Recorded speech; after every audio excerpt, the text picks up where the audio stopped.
বিসমিল্লাহির রহমানির রহিম। হে সমস্ত জগতবাসী, আজ আমি মোহাম্মদ শামীম আলী আপনাদের সামনে যে আলোচনাটি নিয়ে হাজির হলাম, সেই আলোচনাটি অবশ্যই খেয়াল করে শুনবেন। এই আলোচনাটি হবে হযরত মুহাম্মদ সাল্লাল্লাহু আলাইহি সাল্লামের স্বপ্নে দেখা এবং স্বপ্নের ব্যাখ্যাগুলো কিভাবে সাহাবাদেরকে দিয়েছেন এবং কোন স্বপ্ন কোন কার্যকরী আমরা যদি তা দেখতে পারি, আমরা যদি তা শুনতে পারি, আমরা যদি বুঝে চলতে পারি, ইনশাল্লাহ আমাদেরও দুজক হারাম হয়ে যাবে। তাই হযরত মুহাম্মদ সাল্লাল্লাহু আলাইহি সাল্লামকে নিয়ে আজকে এই আলোচনা করছি। মন দিল দিয়ে শুনবেন, ইনশাল্লাহ আল্লাহ আমাদের উপর রহমত বর্ষণ করুন।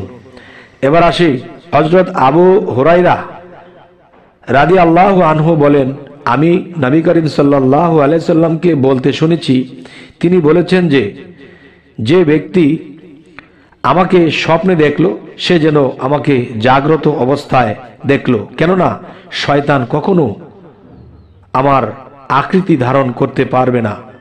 সুবহানাল্লাহ, আলহামদুলিল্লাহ। এবার আসি, হযরত আনাস ইবনে মালিক রাদিয়াল্লাহু বলেন, নবী করিম সাল্লাল্লাহু আলাইহি সাল্লাম বলেছেন, যে ব্যক্তি আমাকে স্বপ্নে দেখবে সে কখনো জাহান্নামে যাবে না। আলহামদুলিল্লাহ, সুবহানাল্লাহ, আলহামদুলিল্লাহ। এবার আসি, হযরত আনাস ইবনে কাতবা রাদিয়াল্লাহু আনহা বলেন, নবী করিম সাল্লাল্লাহু আলাইহি সাল্লাম বলেছেন, যে ব্যক্তি আমাকে স্বপ্নে দেখলো সে সত্যই আমাকে দেখলো। যদি কোনো ঋণগ্রস্ত ব্যক্তি নবী করিম সাল্লাল্লাহু আলাইহি সাল্লামকে স্বপ্নে দেখে, তাকে আল্লাহ তাআলা তার সমস্ত ঋণ পরিশোধ করার সুযোগ দিবেন। সুবহানাল্লাহ, আলহামদুলিল্লাহ।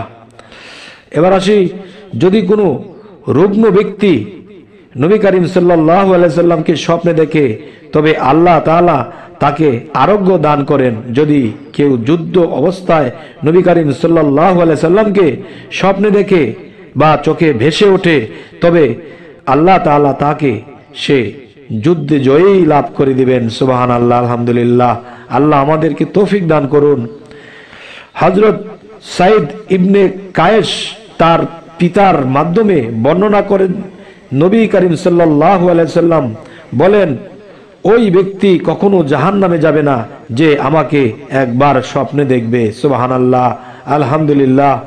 এবার আসি, হযরত আবু সাআদ রাদিয়াল্লাহু আনহু বলেন, আল্লাহ তাআলা নবী করিম সাল্লাল্লাহু আলাইহি সাল্লামকে পৃথিবীর জন্য রহমত স্বরূপ পাঠিয়েছেন আল্লাহ।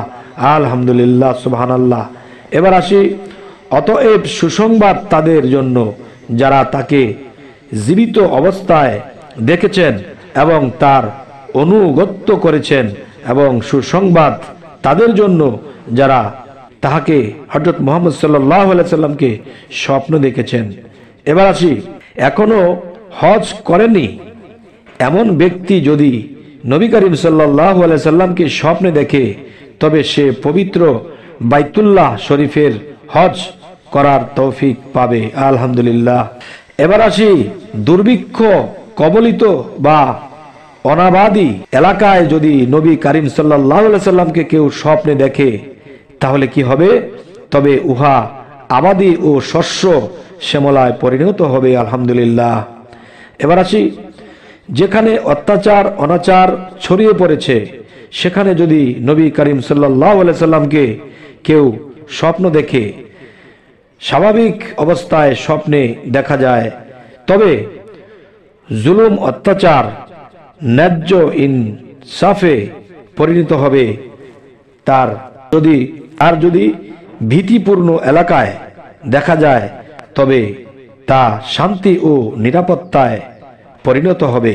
এবার আসি, যদি কেউ নবী করিম সাল্লাল্লাহু আলাইহি সাল্লামকে প্রথমত অতঃপর রোগমুক্ত বা সুস্থ দেখে, তবে এ এলাকার লোকেরা ধর্মীয় বিষয়ে ফিতনা ফেসাদের পর সংশোধন হয়ে যাবে। এবার আসি, কেউ যদি নবী করিম সাল্লাল্লাহু আলাইহি সাল্লামকে সওয়ার অবস্থায় স্বপ্নে দেখে, তবে সে সওয়াব অবস্থায় নবী করিম সাল্লাল্লাহু আলাইহি সাল্লামকে এর রওজা মোবারক জিয়ারত করার তৌফিক হবে। এবার আসি, কেউ যদি নবী করিম সাল্লাল্লাহু আলাইহি সাল্লামকে হাঁটা অবস্থায় স্বপ্নে দেখে, তবে হাঁটা অবস্থায় নবী করিম সাল্লাল্লাহু আলাইহি সাল্লাম এর রওজা জিয়ারত করিবার নসিব হবে। এবার আসি, কেউ যদি নবী করিম সাল্লাল্লাহু আলাইহি সাল্লামকে দুর্বল ও ক্ষীণকায় এবং রং বিবর্ণ অঙ্গ হানিকর অবস্থায় কোথাও স্বপ্নে দেখা যায়, তবে সে এলাকায় বিদআতের প্রভাব এবং দ্বীন ও রাসূলের সুন্নতের দুর্বলতার প্রতি ইঙ্গিত করে। এবার আসি, কেউ যদি ভালোবাসার আবেগে গোপনে নবী করিম সাল্লাল্লাহু আলাইহি সাল্লাম এর রক্ত পান করতে দেখে, তবে সে জিহাদে শহীদ হবে। তার যদি প্রকাশ্যে রক্ত পান করতে দেখে, তবে তা তার মুনাফিকির লক্ষণ হিসেবে গণ্য হবে এবং নবী পরিবারের রক্তে তার হাত রঞ্জিত করতে এবং তাদেরকে হত্যা বা শহীদ করতে সাহায্য করবে। এবার আসি, কেউ যদি নবী করিম সাল্লাল্লাহু আলাইহি সাল্লামকে দাঁড়ানো অবস্থায় স্বপ্নে দেখে, তবে তার এবং ওই সময়কার ইমানের রাষ্ট্র প্রদানের কার্যকর্ম সত্য ও সঠিক হবে।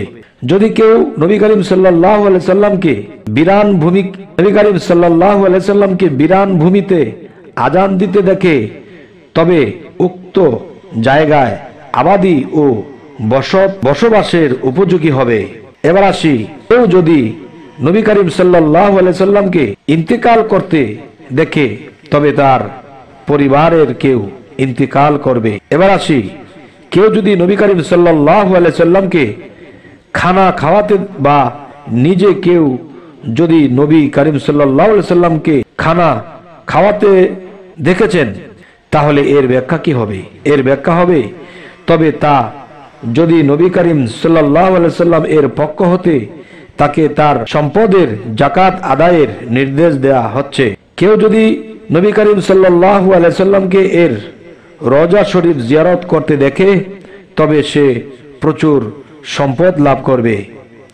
এবার আসি, কেউ যদি স্বপ্নে নিজেকে নবীর সন্তান হিসেবে দেখে, অথচ সে নবীর বংশের লোক নয়, তবে ইহা তার ইমানের মজবুতি প্রতি ইঙ্গিত করবে। এবার আসি, কেউ যদি স্বপ্নে নিজেকে নবী এর পিতা হিসেবে দেখে, তবে তা তার ইমান, বিশ্বাস এবং দ্বীন ধর্মের দুর্বলতার প্রতি ইঙ্গিত বহন করে। কেউ যদি কোনো স্থানে নবী করিম সাল্লাল্লাহু আলাইহি সাল্লাম এর জানাজা দেখে, তবে সেখানে কোনো বালা মুসিবত দেখা দিবে।